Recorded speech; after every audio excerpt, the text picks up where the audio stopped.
was only gypsies, Okay. and there was only girls. And So that was a form of birth control they had back then that they knew about, because obviously if you can't menstruate, so it's a problem. You know, you didn't have where to wash, you didn't have right. where to I didn't change even know it anything. existed back then. Like Pardon? I didn't know that type of stuff existed back then. Well, nobody knew it, but the Germans knew it. They were very Okay. smart. They knew it. So you have how many brothers and sisters? We were 7. And did they all make it to? No, I didn't quite understand. All the brothers made it. The 9, the 7, and the 4-year-old were brought to the crematorium. So you probably didn't hear me back there, but when I was saying how nobody should have had to live through what you all lived through, and thank you for sharing and taking the time to talk about it. I don't even know how you talk about it. I can't even listen to it. So thank you for sharing.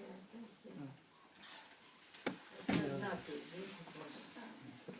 It was, like I said to Robert, you know, if I wouldn't be there, a lot of people don't believe it. Yeah.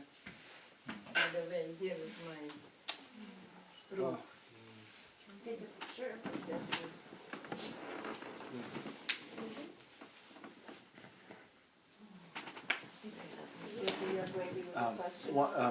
Yeah, Morgan, what? You can touch it, it's a tattoo. Talk loud. C'est un tattoo. C'est des numéros et une lettre et des numéros. Like, au lieu de leur donner des noms, ils leur donnaient des numéros. 738. There was no name. Yes, they just just, numbers. yeah. You know? And not everybody had the tattoos. There was numbers here. Okay. Yeah. Because nobody knew you by name. Between us, you Right. know, we knew. But just 11738, or this and this number, that and that number. That's all. There was no names. Morgan? Yeah, how much would you get a day? Like, how much would you eat in a day? How much food would you get every day? Very little. In the morning, there were those square breads. It was cut on 5, and a scoop of that, black coffee in the morning, and in the evening, a scoop of that soup. That's all. And you know what happened in the barracks? There was no windows, but on top, maybe like that thing, that white, it was, one desk was taken out. And a lot of people, like me and other ones, they wanted to save a piece of bread, because it was this piece. So we put it there. And somebody from outside came with a stick and took it away. So then you were finished. You didn't have until next day again a piece of bread. So I decided I'm going to eat it at once. That's it. Any other questions? Yeah. Were there any days that you didn't get to eat anything? Were there any days that you didn't get to eat anything?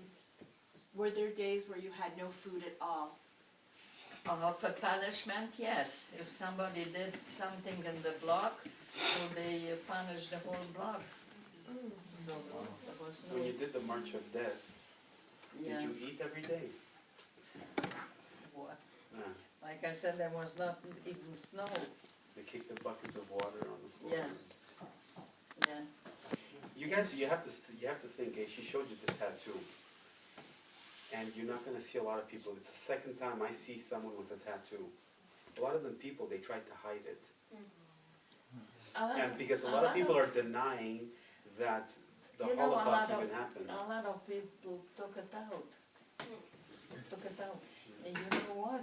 My grandson, he had a business, but he was, you know, a lot of people had tattoos and they wanted to take it out. They said, you want to take it out? I said, no, I suffer too much for this. Oh. What gave you the strength to go on every day? I tell you what, really, I just wanted to see what's going to happen to those few people who are survived. That's what I remember. I told you, I came to Poland, and they say, don't tell nobody that you are Jewish, because they just killed a dozen boys and girls who came home from Auschwitz. So I said, I don't believe this. So that was my biggest disappointment. So that's why I fought so much for my life. You know, a lot of times you said, what the hell, why do I have to suffer? It's no end. The end is going to be just the smoke. But I said, no, I'm going to fight for it. I'm going to live. And I come back and they say, don't say who you are. Really, I can't forget that. Very disappointing. I've been a Christian all my life. We're a group of young people from a church, and you know, some of us have had hard things happen in our life, and yet nothing that can ever compare with what happened to you. How do you? I don't even know how to ask this question. How do you take your life, your experiences, and how does that affect what you believe about God? Okay. You know, when I was there and what I saw, I said, where is God? You know, little children or older people, religious people, really rabbis, you know. I said, I don't know if and when I come out, if I would believe in something or not. I was thinking about it. But then you come back, so it's much better to believe than just to live like that and not believe in anything. So I'm sort of in between, you know. I do believe in God, and I do believe in the synagogue, but a lot of times I'm thinking, you know, really, a lot of people have, where were God? What they did. So, I have to believe because of my children and my grandchildren, they go to, you know. And your great-grandchildren. Helen has six great-grandchildren. Six. Yeah. How many children? How many children did you have? Two children. 2 children. But 4 grandchildren and 6 great-grandchildren. You're busy. Good. Yeah. Nice. Do you have any family members who are still living? That went through the, Yeah, Helen in California. Yeah, I have to think, like, yeah, I have some, Not yes, too many. in Florida. I have Razi and Alex, and I have a few. My cousin in California, she was very young also when she was there. She came back with her mother. She was 13 years old. You know, there were a few 13 years old. They called them laufering, like running girls. But from one camp to the other, if the Germans need something, so they send them, the little ones. Maybe in the camp, in our camp, maybe 3, 4 were 13, 14 years old. But all the youngest one, they were not, they didn't let them live. No.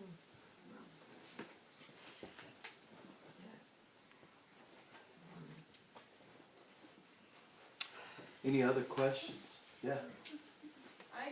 I am amazed when I listen to you that there doesn't seem to be any bitterness in your voice. I can't imagine how somebody would go through what you went through and not hold on to that Okay. anger and pain. How do you let that go? You know, for years, I had so much hatred in myself. I hated the Germans so much that I got sick. I said, you know what? I don't give them the satisfaction to me. That's right. And I changed my mind. I said, no, I don't hate them.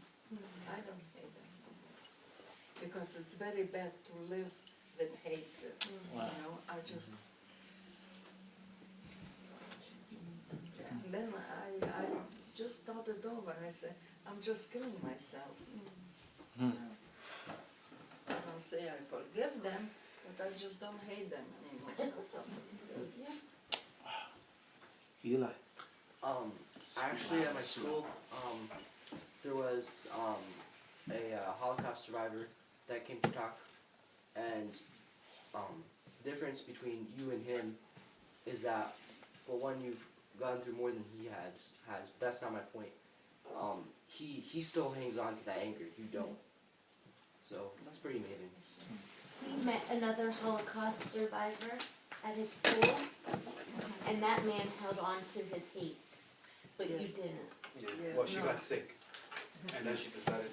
Yeah. Well, this guy is still sick. I mean, I don't hurt them. I am hurting myself and my family. I feel much better this way. And at what point, was that before or after you had children that you were able to Oh, stop? no, much after. Okay. Much after. It's quite a few years that I said, go to a psychiatrist. I said, what is he going to help me? I know that.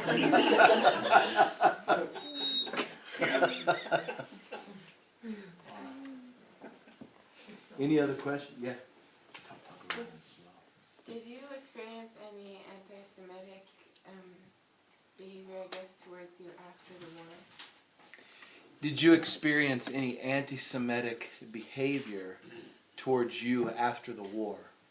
Plenty. Yeah. A lot. I don't know if everybody understands what that means. Anti-Semitism is a hatred towards Toward the Jews. towards Jewish people. It was anti-Semitism that brought about the Holocaust, and there's still anti-Semitism going on all around the world today. You know, we do a lot of fun, crazy, stupid stuff with youth group, off the wall, dumb stuff, and yet every once in a while it's important to take some time and listen. There's an expression that says that those who do not take the time to learn history are doomed to repeat it. Yeah. And it's very, very important. You guys are learning today about life and about right and about wrong. And you know, you wonder, well, how can anything like this happen? Dietrich Bonhoeffer, a German pastor who was part of the underground resistance in Germany, he said once in his book, and I'm probably going to mess up the quote, he said, at first they came for the Jews, and because I wasn't a Jew, I didn't say anything. And then they came for the Christians, and I wasn't a Christian, and so I didn't say anything. And then they came for the gypsies, and I wasn't a gypsy, and so I didn't say anything. And then last they came for me, and there was nobody left to stand up for me. Yeah, You know, we have a responsibility before God to stand up for the lives of people around us. It doesn't matter if they're a different culture, a different nationality, a different religion. You know, in God's eyes, we are all equal. You know, the Bible says that true religion and undefiled before God and man is this, is to visit the orphan and the widow in their affliction and to keep oneself unspotted before the world. Yeah, it's not too many survivors anymore. They're all, you know, we were young kids, and it's surprised that we lived so long. And you look so good.